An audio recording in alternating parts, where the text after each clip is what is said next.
저는 결혼한 지 5년 차예요. 제 아내는 항공사에서 일하는 승무원이죠. 승무원이라는 직업이 어떤 건지는 결혼 전부터 충분히 알고 있었어요. 비행 스케줄이 불규칙하고 밤낮이 바뀌는 일이 다반사라는 것도요.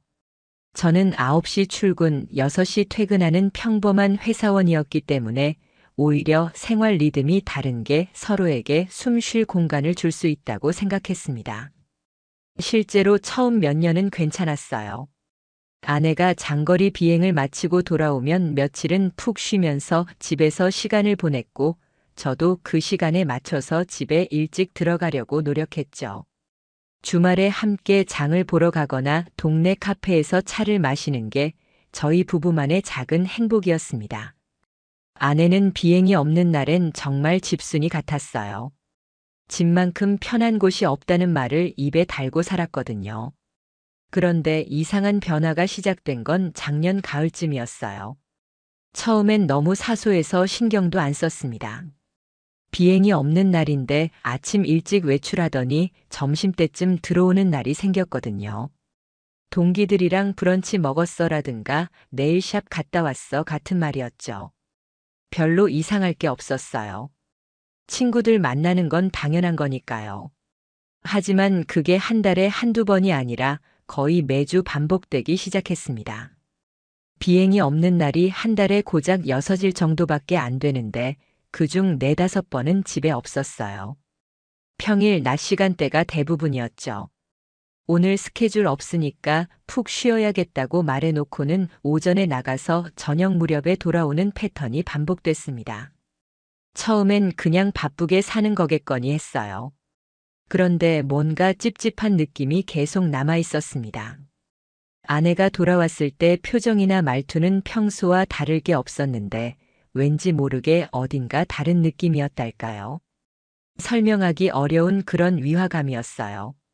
저는 공유 캘린더에 아내의 비행 스케줄을 기록하기 시작했습니다. 의심해서가 아니라 그냥 아내가 언제 집에 있을지 알고 싶어서였죠. 그렇게 2달 정도 기록을 하다 보니 패턴이 보였어요. 국제선 장거리 비행을 마친 직후 이틀 정도는 정말 집에 있었는데 그 이후부터는 거의 외출을 하더라고요. 그것도 평일 낮에만요. 결정적인 건 어느 날 밤이었습니다. 아내가 샤워를 하러 들어간 사이 거실 소파에 놓인 노트북 화면이 켜져 있었어요. 원래라면 절대 안 봤을 거예요. 하지만 그날따라 제 눈에 들어온 건 화면 왼쪽 상단에 떠 있는 호텔 예약 확인 메일이었습니다. 인천공항 근처의 한 비즈니스 호텔이었어요. 체크인 날짜를 보니 3일 후였는데 제가 기억하기론 그날은 아내한테 비행 스케줄이 없는 날이었습니다. 아내가 며칠 전에 이번 주는 비행도 없고 집에서 쉬면서 밀린 드라마나 봐야겠다고 말했던 게 생각났거든요. 왜 공항 근처 호텔을 예약했을까요? 비행도 없는데요. 혹시 다음날 새벽 비행이 있어서 미리 가는 건가 싶어서 캘린더를 다시 확인했습니다. 그날도 그 다음날도 스케줄은 비어 있었어요. 가슴이 덜컥 내려앉는 느낌이었습니다. 뭔가 잘못됐다는 생각이 머릿속을 스쳤지만 저는 애써 그 생각을 밀어냈어요. 뭐 다른 이유가 있겠지. 동기 생일 파티라든가 아니면 회사 교육이라든가. 하지만 그런 일정이라면 저한테 미리 말했을 겁니다. 숨길 이유가 없으니까요. 그날 밤 잠을 제대로 못 잤어요. 옆에 누워있는 아내의 얼굴을 보면서도 낯설게 느껴졌습니다. 내가 너무 예민한 건가? 스스로에게 물어봤지만 그 찜찜한 느낌은 쉽게 사라지지 않았죠. 이틀 뒤 그날이 왔습니다. 아내는 평소처럼 아침에 일어나서 가볍게 운동복을 입고 백팩을 챙겼어요. 오늘 동네 카페에서 책 좀 읽고 올게. 집에만 있으니까 답답해서라고 말하더니 밖으로 나갔죠. 저는 출근 준비를 하면서도 계속 신경이 쓰였습니다. 회사에 도착해서도 일이 손에 잡히지 않았어요. 점심시간이 되자 더 이상 참을 수가 없었습니다. 저는 팀장님께 오후에 급한 개인 사정이 생겨서 반차를 써야 할 것 같다고 말씀드렸고 다행히 승인을 받았어요. 집으로 가는 길에 마음이 복잡했습니다. 내가 지금 뭐 하는 거지? 아내를 의심하고 있는 건가? 하지만 호텔 예약 메일이 계속 머릿속에서 맴돌았어요. 확인하지 않으면 계속 불안할 것 같았습니다. 집 근처 편의점 앞에서 차를 세우고 기다렸습니다. 오후 1시쯤 됐을 때 아내가 택시를 타고 나가는 모습이 보였어요. 저는 조심스럽게 차를 몰아 뒤를 따라갔습니다. 택시는 시내 방향이 아니라 외곽으로 향했고 결국 공항 방향 고속도로로 진입했죠. 설마 정말로 그 호텔에 가는 건가? 심장이 빠르게 뛰기 시작했습니다. 손에 땀이 차고 입술이 바짝 말랐어요. 택시는 공항 근처 호텔 단지에서 멈췄고 아내는 자연스럽게 그중 한 곳으로 들어갔습니다. 제가 노트북에서 봤던 바로 그 호텔이었어요. 저는 호텔 맞은편 주차장에 차를 세우고 한참을 앉아 있었습니다. 머릿속이 하얘졌어요. 이제 어떻게 해야 하나? 들어가서 확인해야 하나? 하지만 뭘 확인한다는 건가? 그냥 혼자 쉬러 온 걸 수도 있잖아요. 아니, 그럴 리 없었습니다. 집에서 쉬겠다고 해놓고 굳이 호텔을 예약할 이유가 없으니까요. 게다가 공항 근처라니요. 뭔가 숨기는 게 분명했습니다. 저는 차에서 내려 호텔 로비 쪽으로 걸어갔습니다. 하지만 안으로 들어갈 순 없었어요. 아내한테 들킬 수도 있었고 무엇보다 확실한 증거가 없는 상태에서 들이닥쳤다가는 오히려 제가 이상한 사람 취급을 받을 수도 있었거든요. 그때 문득 생각난 게 있었습니다. 대학 동기 중에 호텔 업계에서 일하는 친구가 있었어요. 마침 이 근처 다른 호텔 지배인으로 일한다고 들었던 기억이 났죠. 저는 급하게 전화를 걸었습니다. 나 급한 일이 생겼는데 혹시 시간 있어? 커피 한 잔만 하자. 30분 뒤 저는 그 친구를 만나 조심스럽게 상황을 설명했습니다. 처음엔 믿기지 않는다는 표정이었지만 제 절박한 모습을 보더니 진지하게 들어주더군요. 그 호텔 직원들한테 직접 물어볼 순 없어. 개인정보 문제도 있고. 로비 카페에서 기다리면서 지켜보는 건 어때? 나가는 모습이라도 확인하면 되잖아. 맞는 말이었습니다. 저는 친구와 헤어진 뒤 다시 그 호텔로 돌아왔어요. 로비 한쪽 카페에 자리를 잡고 커피를 시켜놓고 입구 쪽을 계속 주시했습니다. 3시간이 넘게 지났을까요? 저녁 6시쯤 드디어 아내가 나타났습니다. 그런데 혼자가 아니었어요. 파일럿 유니폼을 입은 남자와 함께였습니다. 둘은 로비에서 잠깐 이야기를 나누더니 각자 다른 차를 타고 떠났죠. 저는 그 자리에서 얼어붙었습니다. 손에 든 커피잔이 떨릴 정도였어요. 확실한 건 아니었지만 그 장면만으로도 충분히 의심할 만한 상황이었습니다. 집으로 돌아오는 길 내내 머릿속이 복잡했어요. 아내는 저보다 먼저 집에 도착해 있었고 아무렇지 않게 오늘 카페에서 책 읽다가 산책도 하고 왔어. 날씨 좋더라고 말했습니다. 그날 밤 저는 결심했습니다. 더 확실한 증거가 필요하다고요. 그리고 그 증거를 모으기 위해서라도 당분간은 아무것도 모르는 척해야 한다는 것도요.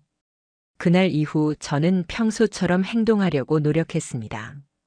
아내 앞에서는 아무것도 모르는 척 퇴근하면 오늘 회사에서 이런 일이 있었어라며 일상적인 대화를 나눴죠. 하지만 속으로는 계속 관찰하고 있었어요. 아내의 말투, 표정, 그리고 행동 패턴 하나하나를요. 일주일 뒤 아내가 또다시 내일 비행 없으니까 집에서 쉴 거야 라고 말했습니다. 이제는 그 말이 들릴 때마다 온몸에 긴장이 흘렀어요. 저는 조용히 고개만 끄덕였죠. 응, 푹 쉬어. 피곤할 텐데. 다음 날 아침 저는 일부러 평소보다 일찍 출근한다고 말했습니다. 오늘 아침 회의가 있어서 일찍 나가야 해. 아내는 그래. 조심히 다녀와라며 자연스럽게 보내주더군요. 하지만 저는 회사에 가지 않았어요. 집 근처 대형마트 주차장에 차를 세워두고 아내의 움직임을 기다렸습니다. 오전 10시쯤 아내가 집에서 나왔습니다. 이번엔 캐주얼한 원피스에 선글라스를 쓰고 있었어요. 가벼운 크로스백 하나만 들고 나왔죠. 택시를 잡아 타고 출발하는 모습을 보며 저도 조심스럽게 뒤를 따라갔습니다. 그런데 이번엔 공항 방향이 아니었어요. 시내 중심가로 향하더니 강남 쪽 고급 호텔 앞에서 멈췄습니다. 제가 지난번에 봤던 공항 근처 호텔보다 훨씬 고급스러운 곳이었죠.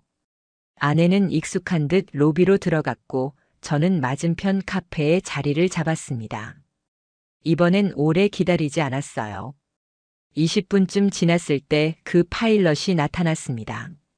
지난번에 봤던 바로 그 사람이었죠. 평상복 차림이었지만 걸음걸이며 체격이 똑같았어요. 그는 주차장에서 차를 세우고 로비로 들어갔습니다. 저는 가슴이 내려앉는 걸 느꼈어요. 하지만 여기서 감정적으로 행동하면 안 된다는 걸 알고 있었습니다. 증거가 필요했죠. 확실한 증거가요. 저는 스마트폰을 꺼내 사진을 몇 장 찍었습니다. 남자가 호텔로 들어가는 모습, 그리고 시간을 확인할 수 있도록 화면도 함께 찍어뒀어요. 그리고 기다렸습니다. 4시간이 넘게요. 오후 3시가 넘어서자 둘이 함께 나왔습니다. 나란히 걸으면서 뭔가 이야기를 나누고 있었는데 그 모습이 너무나 자연스러웠어요.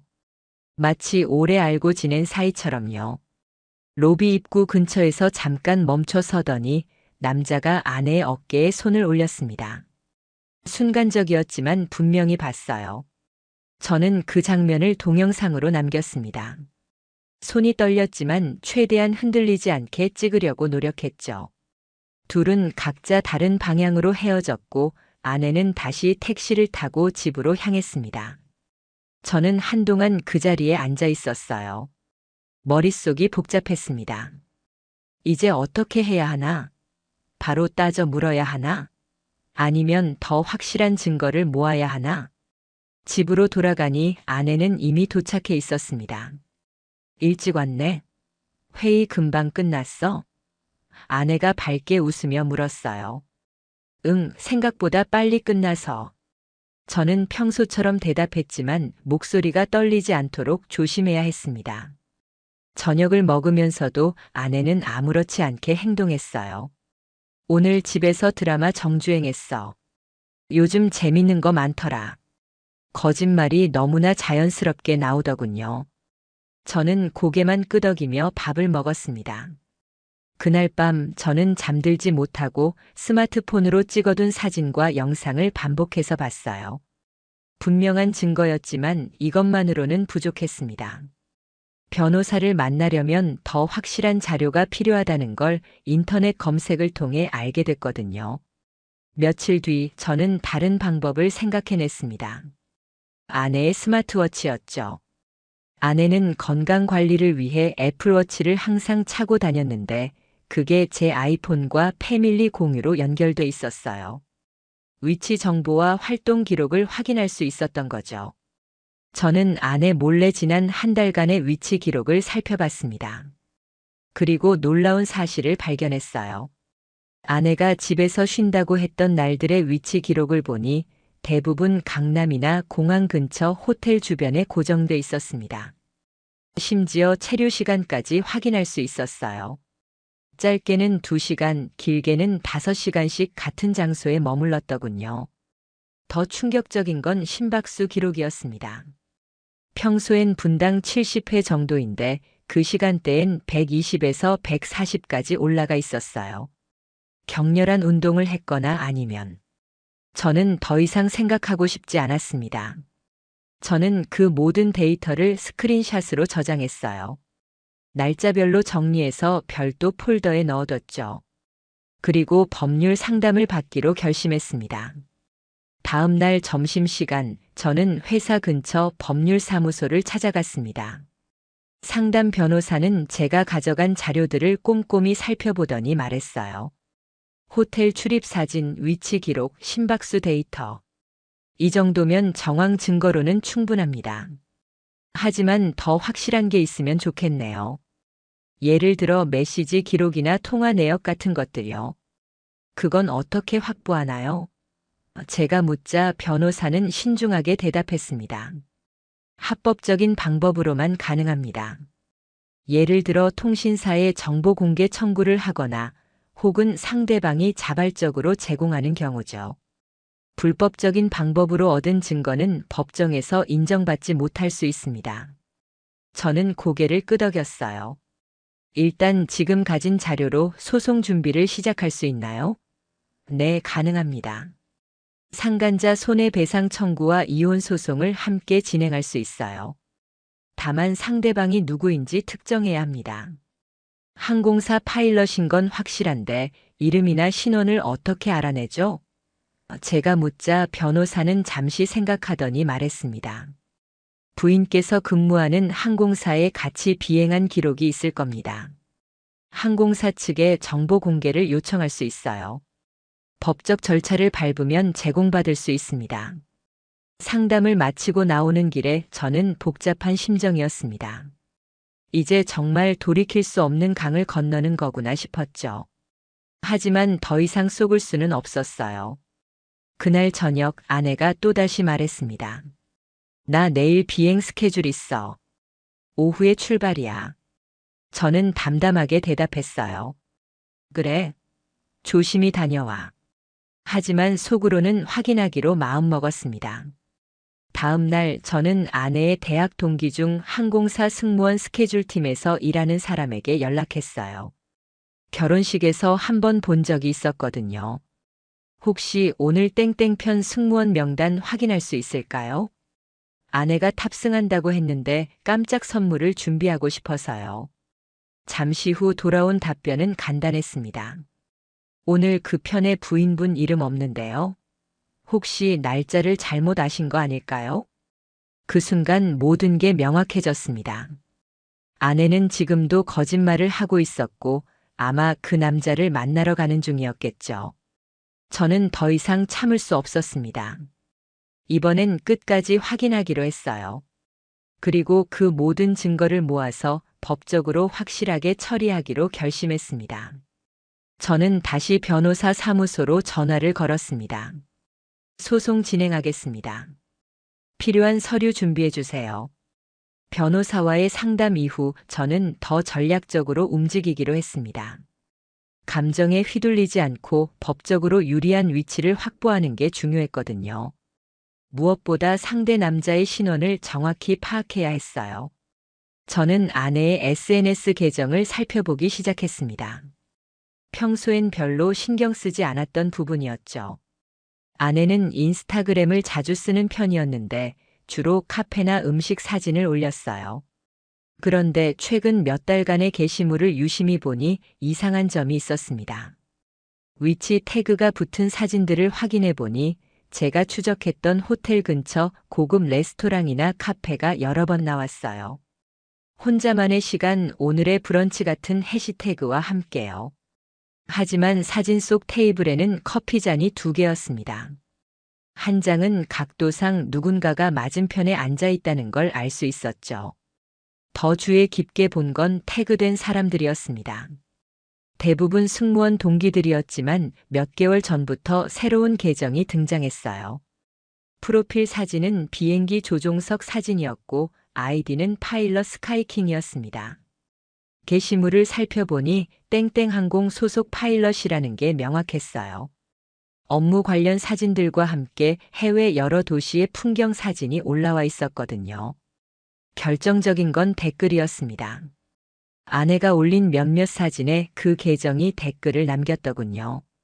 역시 센스가 좋네 거기 분위기 좋죠 같은 짧은 멘트들이었지만 둘 사이에 친밀감이 느껴졌어요.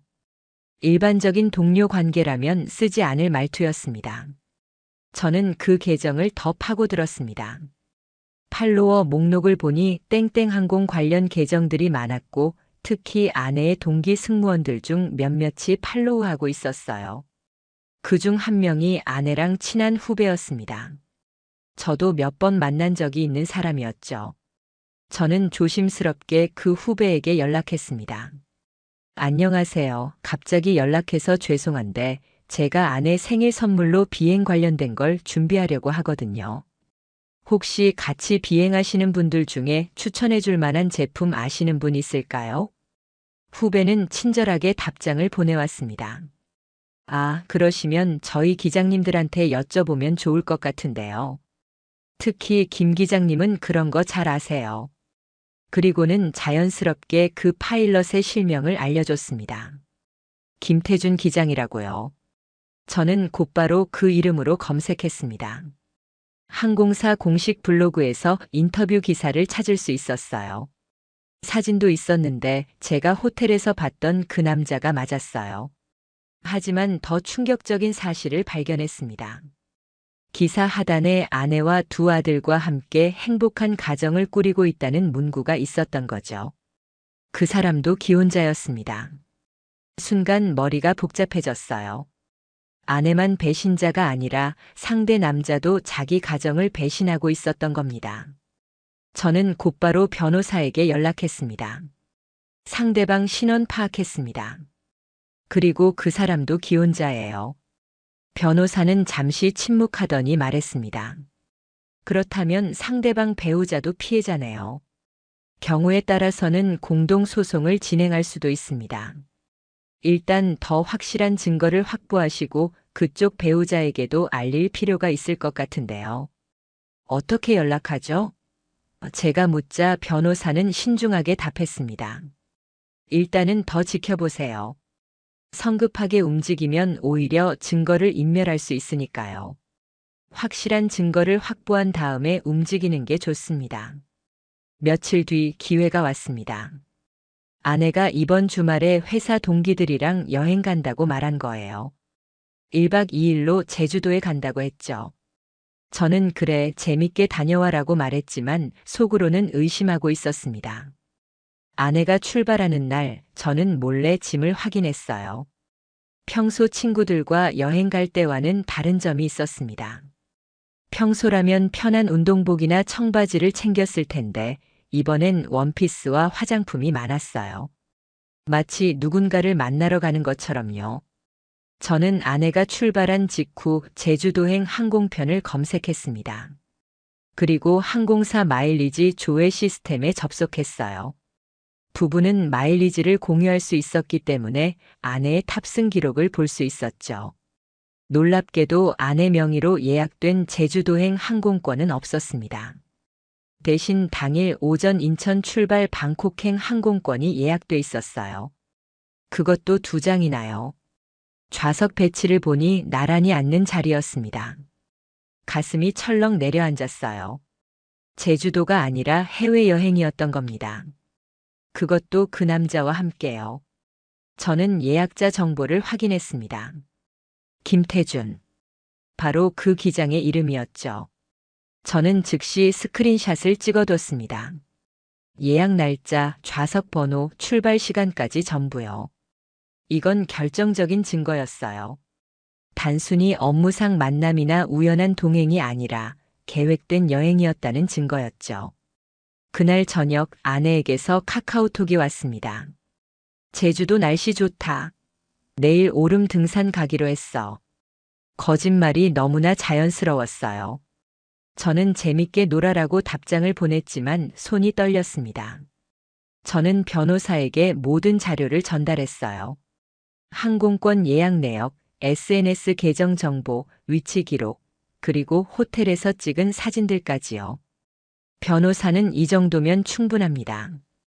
이제 소송 준비를 시작할 수 있어요 라고 말했습니다. 그런데 상대방 배우자에게는 언제 알리죠? 제가 묻자 변호사는 신중하게 답했습니다. 소송장이 접수된 후에 알리는 게 좋습니다. 미리 알리면 증거인멸의 우려가 있으니까요. 법원에 정식으로 서류가 제출되면 그때 상대방 배우자에게도 연락하시면 됩니다. 주말이 지나고 아내가 돌아왔습니다. 제주도 너무 좋았어. 날씨도 완벽하고. 태연하게 거짓말을 하는 아내를 보며 저는 아무 말도 하지 않았어요. 대신 속으로 생각했죠. 이제 곧 끝이다. 내가 만든 거짓말의 집이 무너지는 걸 보게 될 거야. 다음 날 저는 변호사 사무소에서 소장에 서명했습니다. 상간자 손해배상 청구 소송과 이혼 청구 소송 두 가지 모두요. 변호사는 일주일 안에 법원에 접수됩니다.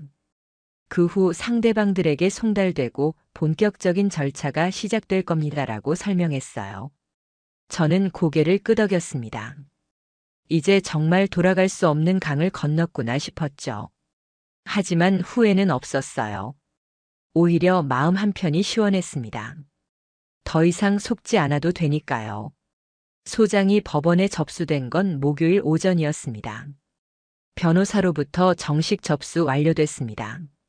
조만간 피고 측에 송달될 겁니다라는 문자를 받았을 때 제 손은 떨리지 않았어요. 오히려 담담했습니다. 이제 시작이구나 싶었죠. 집에서는 여전히 평온한 척했습니다. 아내는 방콕 여행 이후로도 아무 일 없다는 듯 일상을 보내고 있었어요. 다음 주에 유럽 노선 들어가. 일주일 정도 비울 것 같아. 거짓말인지 진짜인지 이젠 구분도 안 됐습니다. 저는 그냥 조심히 다녀와라고만 답했죠.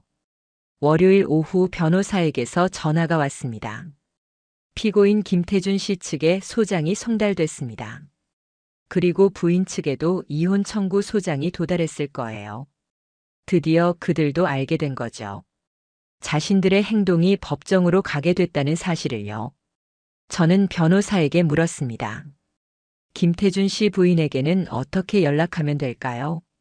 변호사는 잠시 생각하더니 말했어요. 제가 먼저 연락해 보겠습니다. 법률 대리인 자격으로 상황을 설명하고 만약 원하신다면 직접 만나실 수 있도록 주선하겠습니다. 이틀 뒤 변호사 사무소에서 그분을 만났습니다. 30대 중반으로 보이는 단정한 인상의 여성이었어요. 눈가가 약간 붓고 피곤해 보였어요. 처음 뵙겠습니다. 이런 식으로 만나게 돼서 송구스럽습니다.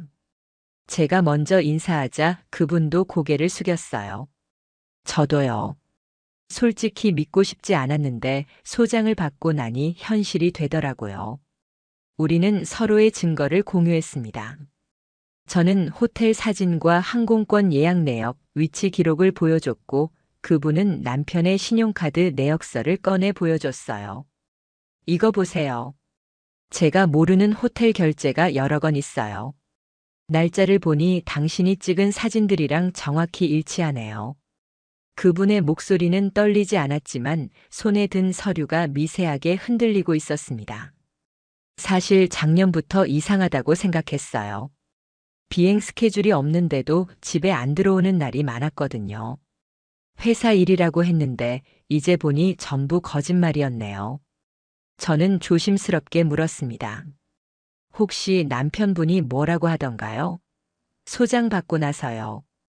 그분은 쓴웃음을 지었어요. 변명도 안 하더라고요. 그냥 미안하다, 정신이 없었다 이것밖에 안 하더군요. 오히려 화가 나더라고요. 최소한 해명이라도 하면 할 텐데. 우리는 공동 대응하기로 했습니다. 각자의 소송을 따로 진행하되 증거는 서로 공유하고 법정에서도 협력하기로요. 변호사는 이렇게 피해자 두 분이 협력하면 법적으로 훨씬 유리합니다. 상대방이 거짓 진술을 하기도 어려워지고요라고 설명했습니다. 그날 저녁 집에 돌아오니 아내가 거실에 앉아 있었습니다. 손에는 소장 봉투를 쥐고 있었어요. 얼굴이 새하얗게 질려 있었죠. 제 얼굴을 보자마자 입을 열었습니다. 이게 뭐야? 소송이라니 대체 무슨? 저는 현관에서 신발을 벗으며 담담하게 말했습니다. 읽어보면 알 거야. 거기 다 나와 있으니까. 아내는 벌떡 일어나 제 앞을 막아섰어요. 잠깐 설명 좀 해줘. 이게 대체 무슨 상황이야? 내가 설명할 게 뭐가 있어? 내가 한 일들을 법원에 제출했을 뿐이야. 제가 차갑게 대답하자 아내의 표정이 굳어졌습니다. 무슨 소리야? 내가 뭘 했다는 거야? 방콕 여행 재밌었어? 제주도 간다면서 왜 방콕에 갔는지 궁금하네. 그 말에 아내의 얼굴에서 모든 혈색이 사라졌어요. 그건 어떻게? 항공권 예약 기록 다 있어. 김태준 기장이랑 나란히 앉은 좌석까지 전부. 아내는 그 자리에 주저앉았습니다. 입술이 파르르 떨리더니 눈물이 흘러내렸어요. 정말 미안해. 내가 잘못했어. 하지만 저는 그 눈물이 진심인지 아닌지 더 이상 관심이 없었습니다. 이혼 소송 들어갔어. 그리고 김태준 씨한테는 상간자 소송 제기했고, 변호사 통해서 진행될 거야. 제가 말하자 아내는 고개를 저었습니다. 안 돼. 그렇게까지 할 필요 없잖아. 우리 얘기해보자. 제발. 할 얘기 없어. 법정에서 보자. 저는 짐을 챙겨 집을 나왔습니다. 당분간 친구 집에 얹혀 살기로 했거든요. 뒤에서 아내가 울부짖는 소리가 들렸지만 돌아보지 않았습니다. 며칠 뒤 변호사에게서 연락이 왔습니다. 피고 측에서 조정 신청이 들어왔습니다. 합의를 원한다고 하네요. 거절하세요. 제 대답은 단호했어요. 조정할 생각 없습니다. 끝까지 가겠습니다. 일주일 뒤 김태준 기장 측 변호사로부터 내용 증명이 왔습니다. 거기에는 부적절한 관계를 인정하나 피고인의 배우자가 먼저 접근했으며 미혼이라고 속였다는 내용이 적혀 있었어요. 책임을 아내에게 전가하려는 시도였죠. 저는 즉시 김태준 씨 부인에게 연락했습니다. 내용 증명 보셨죠? 네, 봤어요. 어이가 없더라고요. 부인분이 먼저 접근했다니 둘 다 기혼자인 걸 서로 알고 있었으면서요. 그분의 목소리에는 분노가 섞여 있었습니다. 제 아내 SNS 기록 보면 작년부터 댓글 주고받은 게 다 나와요. 서로 상황을 뻔히 알고 있었다는 증거죠. 제가 말하자 그분이 답했습니다. 저도 남편 통화 기록 확보했어요. 작년 10월부터 특정 번호로 통화한 게 수십 건이에요. 그 번호가 부인분 거라면 증거로 쓸 수 있을 것 같은데요. 우리는 다시 만나 증거를 교환했습니다. 통화 기록, SNS 메시지, 신용카드 내역, 위치 기록까지 모든 걸 정리했어요. 변호사는 이 정도면 상대방이 어떤 변명을 하더라도 소용없습니다. 명백한 불륜 관계로 인정될 겁니다라고 말했습니다.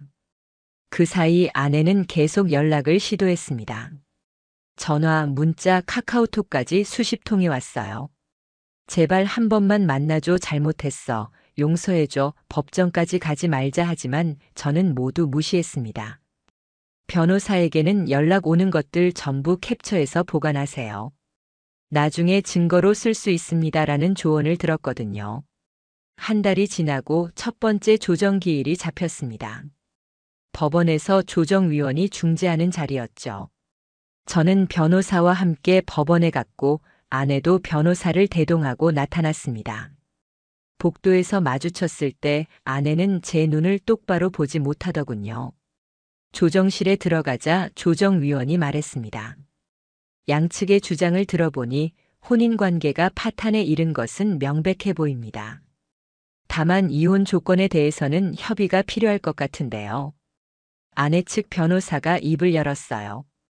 재산 분할과 위자료에 대해 협의할 용의가 있습니다. 하지만 저는 단호하게 말했습니다. 협의할 생각 없습니다. 혼인 파탄 책임이 명백히 상대방에게 있으니 법원 판단에 맡기겠습니다. 조정은 결렬됐고 본 재판으로 넘어가게 됐습니다. 법원을 나오는 길에 김태준 씨 부인을 다시 만났습니다. 조정 어떻게 됐어요? 결렬됐습니다. 판결로 가기로 했어요. 그분도 고개를 끄덕였어요. 저도 마찬가지예요. 끝까지 가려고요. 우리는 서로를 응원하며 헤어졌습니다. 각자의 싸움이었지만 같은 편이라는 연대감이 있었죠. 본 재판이 시작되자 생각지도 못한 곳에서 파장이 일어나기 시작했습니다. 먼저 움직인 건 항공사 쪽이었어요. 김태준 기장에게 소송이 제기됐다는 사실이 회사에 알려진 거죠.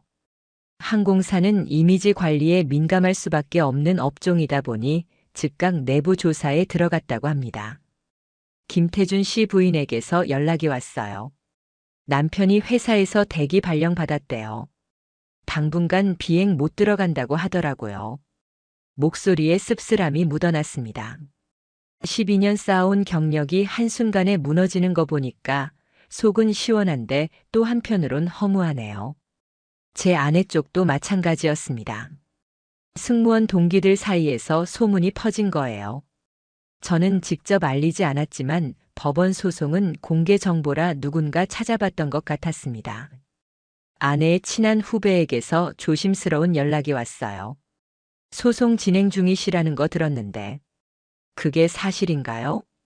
저는 더 이상 숨길 이유가 없다고 판단했습니다. 응, 맞아. 이혼 소송 중이야. 후배는 한참을 침묵하더니 말했어요. 사실 저희도 몇 달 전부터 이상하다고 생각했어요. 언니가 김 기장님이랑 너무 자주 붙어 다니셨거든요. 얼마나 자주? 제가 묻자 후배는 조심스럽게 답했습니다. 비행 전날 브리핑하러 공항 가면 둘이 항상 같이 커피 마시고 계셨어요. 처음엔 그냥 선후배 사이인 줄 알았는데 분위기가 좀 달랐어요. 너무 편해 보였달까요? 더 충격적인 이야기가 이어졌습니다. 한 번은 해외 스톱오버에서 봤는데 호텔 복도에서 나란히 걸어가시더라고요. 승무원 숙소는 다른 층인데 같은 층에서 나오시길래 이상했어요. 그때 다른 선배가 저 두 분 사귀는 거 아니야? 라고 농담처럼 말씀하셨는데 진짜였네요. 스톱오버. 해외 체류 중에도 만났다는 얘기였습니다. 저는 즉시 그 정보를 변호사에게 전달했어요. 혹시 그 날짜들 특정할 수 있나요? 비행 기록과 대조하면 증거로 쓸 수 있을 것 같은데요. 후배는 동기들에게 물어본 뒤 몇 가지 날짜를 알려줬습니다. 작년 11월 파리 스톱오버, 올해 2월 프랑크푸르트, 그리고 4월 로스앤젤레스까지요. 변호사는 그 날짜들을 항공사에 정보 공개 청구했고 며칠 뒤 비행 스케줄 기록을 받았습니다. 놀랍게도 그 날짜들에 김태준 기장과 제 아내가 같은 편으로 비행했더군요. 그리고 더 결정적인 건 스톱오버 시 숙박 호텔이 승무원 지정 호텔이 아닌 다른 곳으로 변경 신청돼 있었다는 점이었습니다. 둘 다 개인 사유로 다른 호텔에 묵겠다고 신청했고 신청한 호텔이 같은 곳이었어요. 이건 결정적입니다. 변호사가 말했습니다. 업무상 불가피한 동행이 아니라 의도적으로 같은 일정을 만들었다는 증거니까요. 저는 그 서류들을 보면서 속이 뒤집혔어요. 제가 집에서 파리 비행 다녀올게라며 웃던 아내의 얼굴이 떠올랐습니다. 그때도 거짓말이었던 거죠. 2주 뒤 첫 번째 변론 기일이 잡혔습니다. 법정에 들어서니 아내가 먼저 와 있었어요. 예전과는 완전히 다른 모습이었습니다. 화장기 없는 얼굴에 수척해진 모습, 그리고 불안한 눈빛이었죠. 옆에는 변호사가 앉아 있었습니다. 재판이 시작되고 제 측 변호사가 증거들을 제출했습니다. 호텔 사진, 항공권 예약 내역, 위치 기록, SNS 대화 캡처, 그리고 해외 스톱오버 기록까지요. 판사는 하나하나 꼼꼼히 살펴보더니 아내 측 변호사에게 물었습니다. 피고 측에서는 이에 대해 어떻게 답변하시겠습니까? 아내 측 변호사가 입을 열었어요. 피고는 일시적인 정신적 방황 상태에 있었으며 깊은 관계로 발전하지는 않았다고 주장합니다. 또한 상대 남성이 기혼자임을 늦게 알게 되었다고 합니다. 제 변호사가 즉각 반박했습니다. 그렇다면 작년부터 이어진 SNS 대화는 어떻게 설명하시겠습니까? 여기 제출된 증거를 보시면 피고와 상간남은 서로의 가정 상황을 명확히 알고 있었습니다. 스크린에 확대된 SNS 대화가 떴습니다. 오늘 남편 야근이래. 저녁 시간 괜찮아? 아내가 보낸 메시지였습니다. 그 아래 김태준의 답장이 있었죠. 나도 마침 아이들 할머니 댁 간다고 했어. 7시에 봐. 서로의 배우자와 가족을 속이고 만났다는 증거였습니다. 법정은 조용했습니다. 아내는 고개를 숙인 채 아무 말도 하지 못했어요. 판사가 물었습니다. 피고 본인 이 대화가 사실입니까? 한참을 침묵하던 아내가 작게 대답했습니다. 네. 재판이 끝나고 복도로 나왔을 때 아내가 제 뒤를 쫓아왔습니다. 잠깐만 얘기 좀 하자. 저는 걸음을 멈추지 않았어요. 변호사 통해서 해. 아내가 제 팔을 붙잡았습니다. 제발 마지막으로 한 번만 들어줘. 저는 차갑게 아내의 손을 뿌리쳤습니다. 할 말 없어. 법정에서 본 게 전부야. 아내의 눈에서 눈물이 흘러내렸어요. 나 진짜 미쳤었어. 그 사람한테 마음이 있었던 게 아니라 그냥 일상이 지루해서. 그래서 제가 물었습니다. 일상이 지루하면 다른 남자 만나도 된다는 거야? 5년 동안 쌓아온 결혼 생활이 그렇게 가벼웠어? 아내는 대답하지 못했습니다. 저는 그대로 돌아섰어요. 며칠 뒤 아내의 부모님에게서 연락이 왔습니다. 장모님이었죠. 사위, 시간 좀 내줄 수 있을까? 저희가 한번 보고 싶은데. 목소리에 조심스러움이 묻어났습니다. 저는 망설였지만 결국 만나기로 했어요. 카페에서 마주 앉은 장인어른과 장모님은 많이 수척해 보였습니다. 장모님이 먼저 입을 여셨어요. 사위, 정말 미안해. 우리 애가 큰 잘못을 했다는 거 알아. 부모로서 제대로 가르치지 못한 내 책임이야. 장인어른도 깊게 한숨을 쉬시며 말씀하셨습니다. 사위한테 면목이 없네. 그런데 혹시 한 번만 더 생각해 줄 수 없을까? 애가 지금 너무 힘들어하고 있어. 저는 조용히 고개를 저었습니다. 죄송하지만 이미 결심했습니다. 더 이상 같이 살 수 없어요. 장모님의 눈에 눈물이 고였습니다. 사위 마음은 알겠어. 그러면 소송은 조금 덜 힘들게 끝낼 수는 없을까? 무슨 말씀이세요? 제가 묻자 장인어른이 설명하셨어요.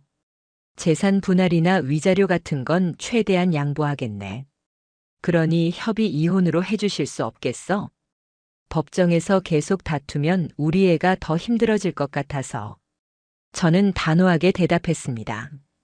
저도 딸을 속인 게 아니라 딸이 저를 속인 겁니다. 그리고 이건 단순한 이혼이 아니에요. 상간남에 대한 책임도 물어야 하고 그 과정에서 진실이 밝혀져야 해요. 장인어른과 장모님은 더 이상 말씀하지 못하셨습니다. 같은 시기 김태주는 회사에서 정직 처분을 받았다고 합니다. 그의 부인이 알려줬어요. 소송 기록이 회사에 정식으로 통보됐나 봐요. 징계위원회가 열렸대요. 6개월 정직이래요. 목소리에는 담담함과 동시에 안도감이 섞여 있었습니다. 6개월이면 사실상 경력에 큰 타격이죠? 제가 묻자 그분이 답했습니다. 내 승진도 물 건너갔고 복귀에도 예전 같은 대우는 못 받을 거예요. 자업자득이죠. 재판은 계속 진행됐고 증거는 쌓여만 갔습니다. 이제 결론을 향해 가고 있었어요. 두 번째 변론 기일이 다가오면서 예상치 못한 상황이 벌어졌습니다. 김태준 측 변호사로부터 제 변호사에게 전화가 온 거예요. 피고인 김태준이 추가 진술서를 제출하겠다고 합니다. 내용을 들어보니 기가 막혔습니다.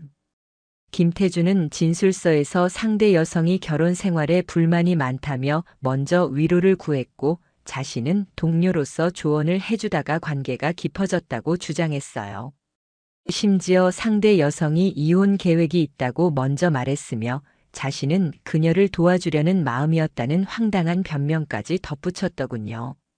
제 변호사는 코웃음을 쳤습니다. 전형적인 책임 회피네요. 상대방 배우자에게 모든 걸 떠넘기려는 거죠. 저도 분노가 치밀었어요. 둘 다 기혼자면서 서로 책임을 미루다니 비겁함의 극치였습니다. 며칠 뒤 더 놀라운 소식이 들려왔습니다. 아내 측에서도 반박 진술서를 냈다는 거예요. 내용을 확인하니 제 손이 떨렸습니다. 상대 남성이 직장 내 상급자로서 지속적으로 관심을 표현했고 거절하기 어려운 분위기였다. 처음에는 업무상 만남이었으나 상대방의 적극적인 접근으로 관계가 발전했다고 적혀 있었어요. 둘 다 서로를 가해자로 만들려는 거였습니다.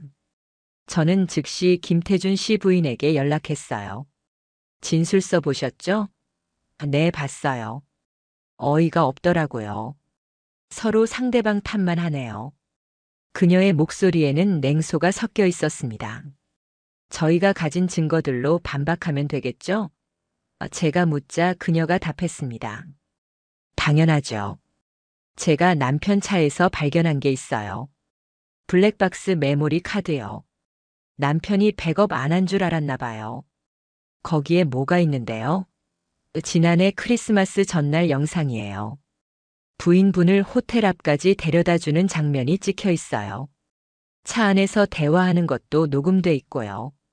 저는 즉각 변호사에게 그 사실을 전달했고 김태준 씨 부인은 블랙박스 영상을 법원에 제출했습니다. 며칠 뒤 받아본 영상 파일을 보는 순간 제 가슴이 내려앉았어요. 김태준의 차 안에서 두 사람이 웃으며 대화하고 있었습니다. 오늘 늦어도 괜찮아? 아내의 목소리였어요. 응, 집에 늦게 들어간다고 했어. 걱정하지 마. 김태준의 답변이 이어졌죠. 그리고 호텔 앞에 차를 세우자 아내가 내리기 전에 김태준의 손을 잡았습니다. 고마워, 오늘도. 영상은 거기서 끝났지만 그것만으로도 충분했어요.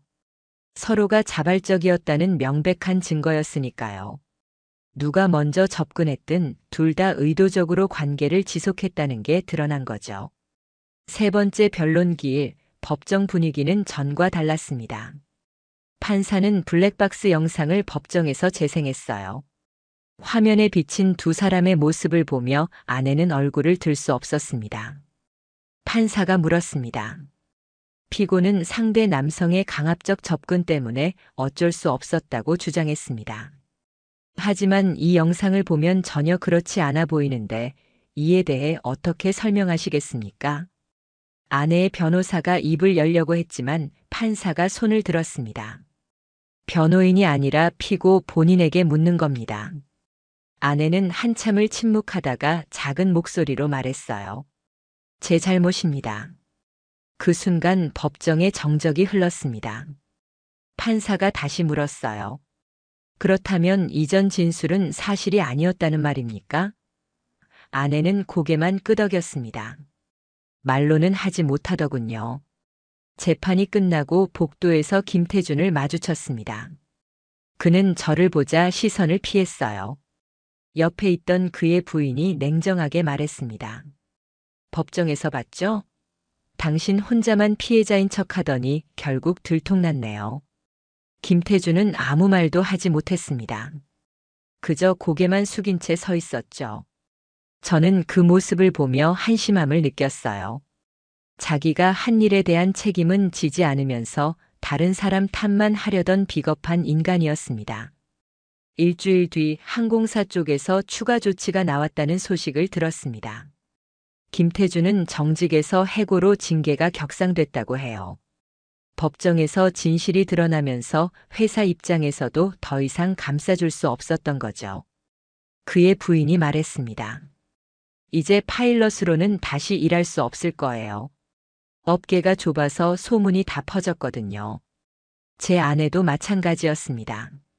정식 징계는 아니었지만 항공사 내부에서 잦은 퇴사 압박을 받고 있다는 얘기를 들었어요. 아내의 동기에게서 들은 이야기였죠. 언니, 이번 달 말에 사표 낸다고 하더라고요. 회사에서 더 이상 비행 배정을 안 해줘서 사실상 퇴사 수순이래요. 승무원이라는 직업, 파일럿이라는 경력, 그들이 그렇게 자랑스러워하던 모든 것들이 무너지고 있었습니다. 단 하나의 잘못된 선택이 인생 전체를 뒤바꾼 거죠. 며칠 뒤 아내에게서 마지막 연락이 왔습니다. 문자였어요. 다음 주에 집 좀 정리하러 가려고 해. 그날 저는 일부러 회사에 나가지 않고 카페에서 시간을 보냈습니다. 오후쯤 아내에게서 문자가 왔어요. 짐 다 뺐어. 그리고 마지막 문장이 있었습니다. 정말 미안해. 저는 답장하지 않았습니다. 이제 와서 미안하다는 말이 무슨 의미가 있겠어요. 저녁에 집에 돌아가니 아내의 흔적은 모두 사라져 있었습니다. 옷장은 텅 비었고 화장대도 깨끗했어요. 마치 처음부터 아무도 살지 않았던 것처럼요. 거실 테이블 위에 작은 편지 봉투가 놓여 있었습니다. 열어보니 짧은 손편지였어요. 변명하지 않을게. 다 내 잘못이야. 당신이 받은 상처는 절대 아물지 않을 거라는 거 알아. 그냥 이렇게라도 사과하고 싶었어. 행복하게 살아. 편지를 읽고 저는 그것을 그대로 쓰레기통에 버렸습니다. 이제 와서 감상에 젖을 필요가 없었거든요. 모든 게 끝나가고 있었고 저는 그저 최종 판결만을 기다리고 있었습니다. 며칠 뒤 변호사에게서 연락이 왔습니다. 판결 선고일이 잡혔습니다. 다음 주 목요일이에요. 드디어 끝이 보이는 순간이었습니다. 이제 법원의 최종 판단만 남았어요. 김태준 씨 부인과도 마지막으로 통화했습니다. 판결일 같은 날로 잡혔네요. 네, 같이 정리되는 게 속 시원할 것 같아요. 그녀의 목소리는 담담했지만 안도감이 느껴졌습니다. 이제 곧 끝나네요. 네, 이제 곧이요. 저도 같은 마음이었습니다. 긴 싸움이 드디어 끝나가고 있었어요. 판결 선고일 아침 법원으로 향하는 길이 이상하게 길게 느껴졌습니다. 몇 달간의 싸움이 오늘로 마무리된다는 생각에 긴장되면서도 한편으로는 후련했어요. 법정 앞 복도에서 김태준 씨 부인을 만났습니다. 드디어 오늘이네요. 그녀가 말했습니다. 네, 길었죠. 저는 담담하게 답했어요. 우리는 서로 힘내라는 눈빛을 나눈 뒤 각자의 법정으로 들어갔습니다. 제 이혼 소송이 먼저였습니다. 판사가 선고문을 읽기 시작했어요. 원고와 피고의 혼인 관계는 피고의 부정행위로 인해 회복할 수 없을 정도로 파탄에 이르렀음이 명백하다.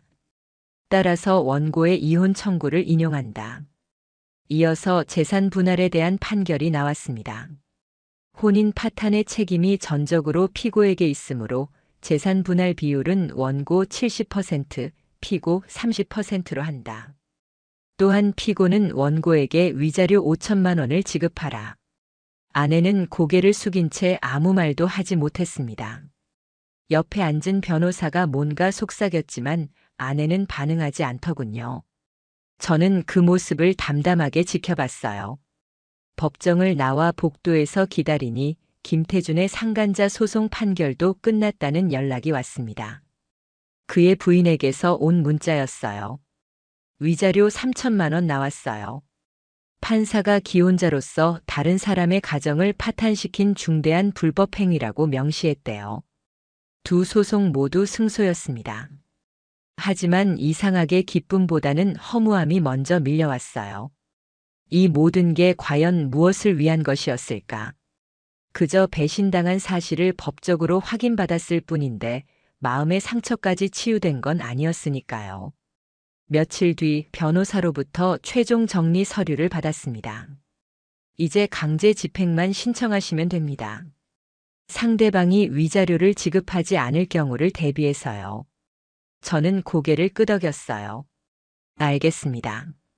그 주말 혼자 집을 정리하며 아내의 남은 흔적들을 치웠습니다. 서랍 깊숙한 곳에서 우리의 결혼사진 앨범이 나왔어요. 행복하게 웃고 있던 두 사람의 모습이 낯설게 느껴졌습니다. 저 때는 진짜였을까? 순간 그런 생각이 들었지만 곧 털어냈어요. 이제 와서 과거를 미화할 필요는 없었으니까요. 앨범을 쓰레기 봉투에 넣으려다가 잠시 멈췄습니다. 그리고 결국 상자에 담아 창고 깊숙한 곳에 넣어뒀어요. 버릴 순 없었지만 보고 싶지도 않았습니다. 그냥 존재만 하는 과거로 남겨두기로 했죠. 김태준 씨 부인과는 판결 이후 한 번 더 만났습니다. 이혼 절차 진행 중이에요. 남편이 항소하겠다고 했다가 변호사한테 승산 없다는 말 듣고 포기했대요. 그녀는 차분하게 말했습니다. 저도 마찬가지예요. 아내 측에서 항소 검토했다가 변호사 만류로 그만뒀다고 하더라고요. 저도 같은 상황이었습니다. 우리는 쓴웃음을 지으며 커피를 마셨어요. 근데 신기한 게 저는 남편한테 미련이 하나도 안 남더라고요. 그녀가 말했습니다. 처음엔 배신감에 미칠 것 같았는데 지금은 그냥 끝났다는 안도감만 들어요. 이상하죠? 전혀 이상하지 않아요. 저도 똑같거든요. 저는 공감했습니다. 오히려 이 사람들이랑 헤어져서 다행이라는 생각까지 들어요. 더 늦기 전에 알게 된 게 천만다행이죠. 그 후로 각자의 일상으로 돌아갔습니다. 저는 회사 일에 집중했고 주말엔 혼자 등산을 가거나 친구들을 만났어요. 처음엔 어색했지만 점점 혼자 있는 시간이 편해졌습니다. 아내가 어떻게 지내는지는 알 수 없었습니다. 공통 지인들도 저한테는 아내 이야기를 꺼내지 않았거든요. 어쩌면 다들 조심스러워하는 것 같았어요. 저도 굳이 물어보지 않았습니다. 알고 싶지도 않았으니까요. 다만 한 번 아내의 동기에게서 우연히 들은 이야기가 있었습니다. 언니, 지금 부모님 댁에 내려가 계시대요. 당분간은 서울 안 올라온다고 하시더라고요. 그게 마지막으로 들은 아내 소식이었습니다. 김태주는 어떻게 됐는지 그의 부인을 통해 들었어요. 재취업 시도했다가 다 거절당했대요. 항공업계에서 완전히 퇴출된 거죠. 지금은 친구 사업 도와주면서 근근히 산다고 하더라고요. 몇 달이 흐른 어느 날 제 계좌로 돈이 입금됐습니다. 위자료였어요. 아내가 판결대로 지급한 거죠. 금액을 확인하는 순간 이제 정말 모든 게 끝났다는 걸 실감했습니다. 그날 저녁 혼자 조용히 저녁을 먹으며 생각했습니다. 이 돈이 제 상처를 치유해 줄 순 없겠지만 적어도 새로운 시작을 위한 밑거름은 될 수 있을 거라고요. 지금도 가끔 그때 일들이 떠오릅니다. 호텔 앞에서 떨리는 손으로 사진을 찍던 순간, 법정에서 판결문을 듣던 순간, 그리고 텅 빈 집에 혼자 돌아왔던 순간들이요. 하지만 이상하게 후회는 없어요. 오히려 잘한 선택이었다고 생각합니다. 만약 그때 눈 감고 넘어갔다면 평생 속으며 살았을 테니까요. 차라리 고통스럽더라도 진실을 마주하고 잘못된 관계를 정리한 게 맞았습니다. 친구들은 가끔 새로운 사람 만나볼 생각 없어? 라고 묻곤 해요. 저는 그냥 웃으며 천천히라고 답합니다. 아직은 혼자가 편하거든요. 누군가를 다시 믿는다는 게 쉽지 않기도 하고요. 하지만 언젠가는 다시 시작할 수 있을 거라고 생각해요. 지금 당장은 아니더라도 시간이 지나면 상처도 아물고 다시 누군가를 사랑할 수 있게 되겠죠. 그때까지는 저 자신을 돌보며 하루하루 살아가는 것, 그것만으로도 충분합니다. 지금 이 순간 저는 자유롭습니다. 거짓말도 의심도 배신도 없는 삶을 살고 있어요. 비록 혼자지만 적어도 거짓된 관계 속에서 숨 막히는 것보단 훨씬 낫습니다. 그게 제가 이긴 싸움 끝에 얻은 가장 큰 선물입니다. 진실 앞에 서는 용기, 그리고 스스로를 지킬 수 있다는 자신감이요. 앞으로 어떤 삶이 펼쳐질지 모르겠지만 최소한 더 이상 속지는 않을 겁니다.